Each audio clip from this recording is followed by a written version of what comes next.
네, 페이지 136페이지 1차 시계 계산 첫 번째 시간을 갖겠습니다. 이번 시간에서 1차 시계 계산을 하기 위해서 이제 다항식이라는 개념이 나오는데요. 다항식, 단항식. 다항식, 단항식을 개념을 하기 위해서는 한자가 들어가겠죠. 그래서 한자입니다. 다항, 단항이라는 것은요. 항도 한자예요. 항은 개별에 하나씩에 있는 것들을 항이라고 부르고요. 다자는 마늘 다자입니다. 한자로 마늘 다. 단자는 헛단자라고 해요. 헛단. 헛단 뭐죠? 하나라는 거예요. 하나. 그래서 단항식은 한 개의 항, 다항식은 많은 항, 여러 개의 항. 그래서 단항식은 이렇게 뭐라고요? 하나, 한 개의 항의 각각을 단항이라고 생각하시면 됩니다. 그쵸? 얘들이 붙어 있어. 두 개 이상 붙어 있으면. 예를 들면, 3x-2y에는 하나, 두 개의 이렇게 항이 3x하고 -2y가 붙어 있는 다항식이 됩니다. 그쵸? 3x 혼자 있으면 단항식, 3x 빼기 2y 혹은 더하기 5까지 붙으면 3개가 붙어 있는 다항식. 이렇게 된다는 거. 항은 바로 3x 빼기 2y 더하기 5처럼 3x 따로, -2y 따로, 5 따로 이렇게 따로 있는 것들을 뭐라고 한다고요? 바로 항이라고 합니다. 그쵸?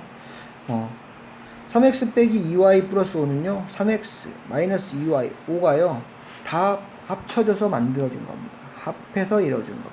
그쵸? 이때 같이 수 또는 문자의 곱으로만 이루어진 식 3 곱하기 x, 3x, -2 곱하기 y, -2y, 5. 그래서 수로만 이루어지거나 문자로만 이루어지거나 혹은 수와 문자의 곱으로 이루어지거나 혹은 수와 수, 문자와 문자의 곱으로 이루어진 수를 바로 항이라고 부릅니다. 그렇죠? 항에 대해서 물어보지 않고 항이 몇 개인가? 3x, -y, 5다. 항이 3개다. 이렇게까지만 아시면 되고요. 항을 말할 때 꼭 이 부호가 붙어 있다는 거. 혹시 이걸 보고 2y가 항입니다. 그럼 틀려요. -2y가 항입니다. 맞아요. 됐습니까? 그래서 꼭 부호 붙여주셔야 됩니다. 부호. 그쵸? 그 이유는 -2 곱하기 y가 뭘로? 수하고 문자의 곱으로 이루어졌기 때문에 얘가 하나의 항이 된다고요. 됐습니까? 두 번째, 상수항이라는 게 나오는데요. 상수항은요, 문자 없이 수만으로 이루어졌습니다. 여기서 보시면 3x, -2y, 플러스 5 중에서 숫자만 이루어지는 5입니다. 플러스 5. 얘를요, 상수항이라 부르고요. 개수는요, 숫자와 문자 곱으로 이루어진 항에서 문자 앞에 수라고 생각하시면 됩니다. 즉 3x -2y 플러스 5에서요 플러스 5는 아까 뭐였죠? 상수항이라 그랬어요. 그쵸? x의 개수는요 뭡니까? x 앞에 있는 숫자 플러스 3입니다. y의 개수는요 y 앞에 있는 -2가 바로 y의 개수입니다. y의 개수를요 꼭 플러스 2로 대답하는 사람이 있습니다. 아닙니다. 마이너스 음수까지 붙여주셔야지 y의 개수가 됩니다. -7x에서 x의 개수는요 앞에 있는 수 마이너스까지 붙여주셔야 됩니다. -a에서 a의 개수는 마이너스가 아니라 -1이 -1 곱하기 a입니다. 이 앞에 곱해진 수가 바로 개수라는 거. x-2y -7에서요 항은 몇 개죠? 하나, 둘, 3개 이렇게 바꿀 줄 알아야 됩니다. 항은 3개고요. 상수항은 숫자만 있기 때문에 -7이고요. x의 개수는 x 앞에 있는 숫자 없는데요. 0입니까? 아닙니다. 1 곱하기 x입니다. 그래서 1이고요. y의 개수는 y의 개수는 y 앞에 있는 숫자 2가 아니라 마이너스까지 써서 -2입니다. 그래서 여기서 보면 알겠지만 마이너스 실수하는 게 마이너스 있으면 마이너스 써주고요. 숫자가 없을 때는 뭐가 숨어있다? 바로 1이 숨어있다. x 앞에 숫자 0이 아니고 뭐가 숨어 있다? 1이 숨어 있다. 그것만 우리가 앞에서 배운 것만 다시 찾으시면 되겠습니다. 다항식 보겠습니다. 다항식은요, 이렇게 항이 몇 개죠? 3x 2y 플러스 5 같이 지금 3개인 항, 여러 개, 2개 이상의 항도 있지만 중요한 건요, 바로 하나의 항도 바로 다항식에 갑니다. 근데 하나의 항이 단항식 아닌가요? 단항식. 여기 다항식의 개념 중에 하나가요, 좀 특이한 개념 중에 하나도 다항식으로 넣는 겁니다. 그쵸? 그래서 알 수 있는 건 뭐야? 단항식은 하나야. EX, Y처럼, 5Y처럼. 그러면, 이렇게 할 수 있겠죠. 다항식은요, 다 포함됩니다. 단항식도 포함되고, 그치? 2개 이상의 항이 있어도 다항식이고요. 단항식도 다항식이라 부른다는 겁니다. 그쵸? 하나가 있다. 하나의 항이니까, 다항식하고 단항식도, 단항식은 다항식이라고 다 할 수도 있다는 겁니다. 이해되셨습니까? 그래서 EX는 단항식이자 다항식입니다. OY는 단항식이자 다항식이에요. 이해되셨죠? 3x-2y 더하기 5는 다항식일 뿐 단항식은 아닙니다. 무슨 말인지 알겠죠? 그래서 꼭 기억해 놓을게. 하나가 있더라도 항이 하나, 단항식도 뭐가 된다? 다항식이 된다. 써 있습니다. 단항식은 항의 수가 한 개인 다항식이라고 할 수 있다. 그렇죠? 단항식은 다항식이라고 할 수 있습니다. 즉 단항식도 다항식이다. 그렇죠? 분모에 문자가 있는 식은 다항식이 아니다. 항이란 수 또는 문자의 곱으로만 이루어진 식이다. 그러나 x분의 3은 x 나누기 3이 되어서 곱으로만 이루어진 게 아니라 뭐죠? 나누기가 된 겁니다. 됐습니까? 항이라고 할 수 없습니다. 그래서 다항식이 아니다. 다항식이라고 할 수 없다. 라고 하는데요. 중요한 부분 분모에 문자가 있는 식입니다. 만약에 3분의 x는요, n은 다항식 혹은 단항식이 맞습니다. 그 이유는요, x 곱하기 3분의 1이니까요. 그쵸? 그래서 분모가 문자가 있는 경우는요, 분모에 문자가 있는 경우는 애를 이제부터 무시해 줍시다. 우리는 이거 배운 적도 없고 배우지도 않을 거예요. 고등학교 같은 학교 때는요, 얘가 나오면 무조건 오답이라고 생각하세요. 그렇죠? x분의 3. 만약에 뭐 무슨 함수를 구하세요, 혹은 방정식을 구했을 때 밑에 분수에 문자가 있다. 분모에 문자가 있다. 그렇죠? 그때는 뭐 한다? 문자 특이한 함수야. 얘는 특이한 식이야. 얘는 다항식도 아니야. 얘는 방정식도 아니야. 아무것도 아니야. 이렇게 생각해 주시면 되겠습니다. 됐습니까? 그렇죠? 다시 보시면 분모에 문자가 있는 식은 다항식이 아니다. 하지만 분모에 숫자가 있는 식은 다항식이다. 라고 두 개만 비교해 주십시오. 1차식이란 무엇이냐? 이제 차식이 나옵니다. 차식. 1차식이 있으면 3차식도 있고요. 그 다음에 4차식이 있습니다. 쭉 가는데요. 우리는 교과 과정에서 고등학교까지 해서 4차식까지는 배웁니다. 네, 5차식부터는 안 배우고요. 1차식, 2차식, 얘는 중학교 3학년 때까지 배웁니다. 3차식, 4차식은 고등학교 때 배워요. 그쵸? 그러면 우리가 처음에 배우는 게 1차식입니다. 이 차라는 거는요, 문자의 차수입니다. 차수, 이렇게 문자에 써있는 이 차수를 말합니다. 보겠습니다. 3x가 있고요. 3x 제곱이 있고요.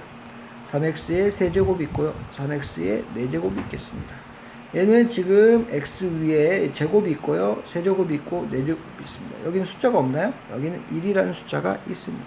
그래서 얘는 1차, 2차, 3차, 4차 이렇게 부르는 겁니다. 어렵지 않죠? 그러면 1차식, 2차식, 3차식, 4차식은 뭐냐면요, 그 다항식에서 가장 큰, 혹은 다항식에서 가장 큰 문자의 차수가 1차, 문자의 차수가 2차, 문자의 차수가 3차, 문자의 차수가 4차 이렇게 되는 겁니다. 예, 되셨습니까? 그래서 얘는 2차, 얘는 3차, 그쵸? 그래서 문자가 2번 곱해졌을 때는 2차, 문자가 3번 곱해졌을 때는 3차, 그쵸? 어떤 문자가 곱해진 개수를 뭐라고 한다? 차수라고 합니다. 상수항 자체는 차수가 0이다 라는 말인데 왜 그러냐면요, 차수가 여기 0이면요 1입니다. 1. 이거는 그냥 알아두시면 되고요. 그래서 3이라는 숫자는 3의 x의 0, 그래서 0차라고 부릅니다. 됐습니까? 3의 x의 제곱은 차수가 2이고요. y의 세제곱은 뭐라고요? 3차. 어렵지 않죠? 그쵸? 문자. y는 여기 1이 생략되어 있으니까 1차다라고 생각해 주시면 됩니다. 다항식의 차수는요, 차수가 가장 큰 항의 차수를 따릅니다. x의 제곱 플러스 6x 마이너스 3은 n은 0차, n은 1차, n은 2차일 때 가장 큰 거 2차를 따르면 되고요. 2차 식이다 라고 써주시면 됩니다. 개수와 차수의 구별입니다. 개수는요, 문자 x제곱 앞에 있는 숫자를 개수, 그래 x제곱 앞에 있는 곱해진 수를 5라고 하고요. 차수는요, 문자가 곱해진 수, x가 몇 번? 2번, 그래서 차수는 2라고 씁니다. 다음 페이지 넘어가면요, 1차식은요, 다항식의 최고 차수의 차수가 뭐다? 1인 다항식을 1차식이라고 합니다. 마이너스 5x 더하기 3, 3분의 1x 라고 했는데요, 마이너스 5분의 x에서 x의 1차, 여기 x의 1차인데 헷갈리지 말아야 될 게, 아까 x분의 3은 뭐다? 얘는 다항식이 아니다. 차수가 뭐다? 없다. 차수도 없습니다. 그쵸? 다항식도 아니고 차수도 당연히 없습니다. 그쵸? 그 다음에 3분의 1x에서 개수는 얼마죠? x 앞에 붙어진 3분의 1. 개수 찾을 때요, 분수가 헷갈립니다. 3분의 x의 개수는 뭘까요? x의 개수는요, 얘는요 뭐랑 똑같다 그랬죠? 3분의 x는 3분의 1x랑 같다 그랬어. 곱하기. 그래서 뭐다? 3분의 1이 됩니다. 그렇죠? 어렵습니까? 3분의 5x가 있어요. 개수 어떻게 되죠? 이거 바꾸는 방법 쉽게 구해주면요, 문자를 바로 여기다 붙여주시면 됩니다. 그럼 이 앞에 곱해준 수가 뭐다? 바로 개수가 됩니다. 이해되셨습니까? 문자를 앞에다 붙이시면 됩니다.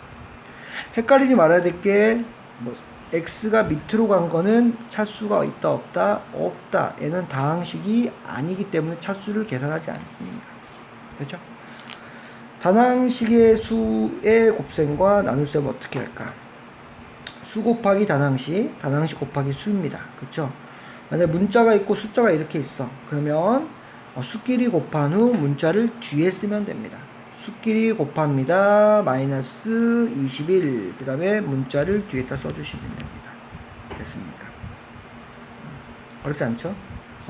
그 이유는요, 얘 둘이 먼저 계산하는 거. 먼저 얘 둘이를 위치를 바꾸죠. 위치를 바꾸는 건 교환.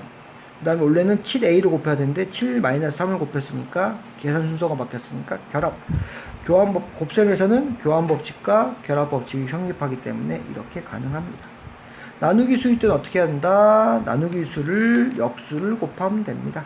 그래서 나누기 6을요 곱하기 6분의 1 한 다음에 둘이 위치 바꾸고요, 교환이죠. 그 다음에 순서를 바꿔서 계산했기 때문에 결합이 됩니다. 약분해서 3, 4, 마이너스 3분의 4고요. x 붙여주시면 대비 된다고요. 어렵지 않죠? 됐습니까? 그래서 숫자를 먼저 숫자끼리 계산한 다음에 뒤에 문자를 쓰면 끝난다. 그 다음에 1차식과 수의 곱셈 나눗셈은 어떻게 하냐? 1차식입니다. 만약에 다항식이면 몇 개가 있겠습니까? 이렇게 두 개가 있겠죠. 이렇게 두 개가 있습니다. 이때 우리가 쓰는 것을 분배법칙이라고 합니다. 분배법칙. 그래서 한 번, 두 번 a 곱하기 b에다가요 더하기 a 곱하기 c 이렇게 했습니다. 뒤에 붙어 있어도요 어차피 얘가 뭡니까? 이렇게 곱하기는 뭐한다? 교환법칙이기 때문에 똑같습니다. 그래서 a 곱하기 b 더하기 c는요 교환, 둘이 교환이 됩니다. 그래서 b 더하기 c에다 곱하기 a랑 값이 같게 됩니다. 그 이유는 교환법칙 때문에. 그 다음에 두 번째는요 분배법칙에 대해서 좀 설명할게요. 2 더하기 4 곱하기 3 한번 해볼게요. 얘가 얼마죠? 6입니다. 곱하기 3 하니까 18이 나와요. 그러면요 얘를 분배 법칙을 하면 어떻게 하냐면요. 3 곱하기 2에다가요. 뭐한다? 더하기 4 곱하기 3 하니까 6에다가 12 더하니까 얼마가 된다? 18 이렇게 됩니다. 이걸 그림으로 나타내면요. 곱하기 3을 할 거야. 2하고 4에다가 곱하기 3을 할 거야. 그러면은 3개씩 커집니다. 얘도 몇 개가 3개가 커지죠? 얘도 3개가 커지고요. 얘도 3개가 커집니다. 4 곱하기 3, 2 곱하기 3. 이게 바로 분배 법칙의 원리입니다. 그쵸? 둘이 더한 수는요, 얘만 곱하는 게 아니라 더했을 때는 얘도 곱해주고 얘도 곱해줘야지 똑같은 수가 나온다는 거 이해하시면 되고요. 둘 다 3배씩 커져야 된다. 그래야 계산값이 나온다. 이렇게 생각하시면 되겠죠. 보겠습니다. 곱하기가, 괄호도 곱하기가 생략돼 있죠. 그러면 하나, 두 개가 있을 때 다항식 1차식입니다. 하나, 두 개 있을 때는 얘 곱하고 얘 곱하죠. 그 다음에 더하기 얘랑 얘 곱하고 둘이 곱하면 3, 2, 마이너스 6x 둘이 곱하면 마이너스는 플러스 2, 5, 10 이렇게 계산된다는 겁니다. 됐습니까? 괄호 앞에 음수가 있으면 숫자뿐만 아니라 음수도 부호도 모두 곱해줍니다. 여기 마이너스 a가 있으면 얘한테도 곱하니까 마이너스 ab 얘한테도 또 곱합니다. 마이너스 ac 얘를 우리 얘로 한번 해볼게요. 1 더하기 3 4입니다. 마이너스 8이에요. 그쵸? 2 곱하기 4에다 마이너스 얘를 분배 법칙으로 한번 해버리면요 마이너스 2고요. 만약에 얘를 더하기로 6을 해버리면 4가 나와버려요. 예상이 안되죠. 그러면 얘도 곱하고요.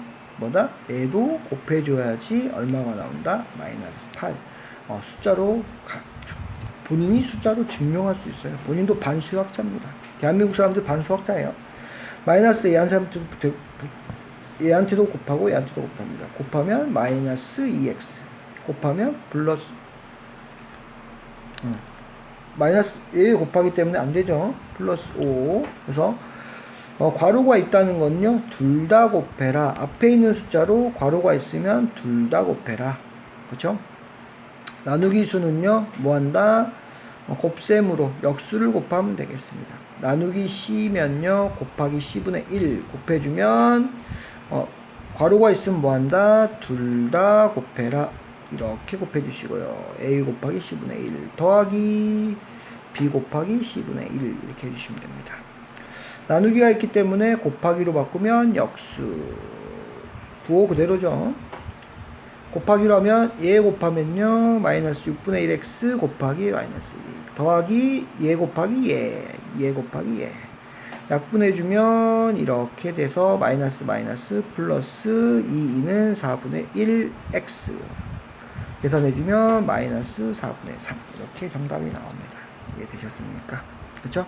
그래서 이번 시간에 배우게 될 것은 항이고요. 개수 그다음에 우리 개수에 대해서 정확히 파악하시면 되고요. 음수 꼭 붙여주셔야 된다. 그 다음에 다항식은 뭐한다? 단항식도 포함한다. 됐고요. 그쵸? 그 다음에 분모에 문자가 있는 식은 다항식이 아니다. 그 다음에 1차식, 2차식, 3차식, 4차식 선생님 다 설명을 했습니다. 그 다음에 단항식과 수의 곱셈 나눗셈은 어렵지 않게 하고요. 4번이 중요합니다. 평생 1학년, 2학년 때까지 어렵게 따라갈 분배 법칙입니다. 2학년 이후에 분배 법칙이 좀 괜찮아져요. 근데 지금부터 좀 마스터해 놓으면요 얼마나 편하겠습니까? 그쵸?